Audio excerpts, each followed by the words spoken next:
Team India ప్రస్తుతం 5 మ్యాచ్ల T20 సిరీస్లో భాగంగా జింబాబ్వేలో పర్యటిస్తుంది. ఈ టూర్ ముగిసిన వెంటనే భారత్ జట్టు శ్రీలంక పర్యటనకు వెళ్లనుంది. ఈ టూర్లో భాగంగా టీమిండియా ఆతిథ్య శ్రీలంకతో 3 టీ20లు, 3 వన్డేల సిరీస్లో తలపడనుంది. జూలై 27 జరగనున్న తొలి టీ20తో భారత పర్యటన ప్రారంభం కానుంది. ఈ క్రమంలో శ్రీలంక టూర్కు 2 వేరే జట్లను వచ్చే వారం బీసీసీఐ సెలక్షన్ కమిటీ ప్రకటించనున్నట్లు తెలుస్తుంది.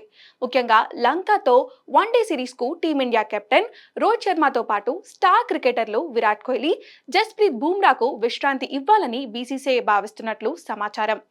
లంకతో టీ20లో హార్దిక్ పాండ్యాకు, వన్డే సిరీస్లో కేఎల్ రాహుల్కు జట్టు పగ్గాలు అప్పగించాలని అజిత్ అగార్కర్ నేతృత్వంలోని సెలక్షన్ కమిటీ యోచిస్తున్నట్లు వార్తలు వినిపిస్తున్నాయి. టీ20 వరల్డ్ కప్ 2024కు దూరంగా ఉన్న స్టార్ బ్యాటర్ కేఎల్ రాహుల్ తిరిగి ఈ సిరీస్తో రీఎంట్రీ ఇవ్వడం దాదాపు ఖాయమనిపిస్తుంది. శ్రీలంకతో వన్డే సిరీస్కు సీనియర్ ఆటగాళ్లు రోహిత్ శర్మ, విరాట్ కోహ్లీ, జస్ప్రీత్ బుమ్రాలకు విశ్రాంతి ఇవ్వాలని నిర్ణయించుకున్నాం.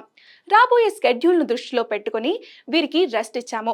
వీరి ముగ్గురు తిరిగి సెప్టెంబర్లో బంగ్లాదేశ్తో జరిగే టెస్ట్ మ్యాచ్లకు జట్టులో చేరుతారని బీసీసీఐ సీనియర్ అధికారి ఒకరు ఇండియన్ ఎక్స్ప్రెస్తో పేర్కొన్నాడు. కాగా టీ20 వరల్డ్ కప్ విజయం తర్వాత పొట్టి క్రికెట్కు విరాట్ కోహ్లీ, రోహిత్ శర్మ రిటైర్మెంట్ ప్రకటించారు. ఇక ఈ పర్యటనతోనే భారత్ జట్టు కూడా కొత్త హెడ్ కోచ్ వచ్చే ఛాన్స్ కనిపిస్తుంది.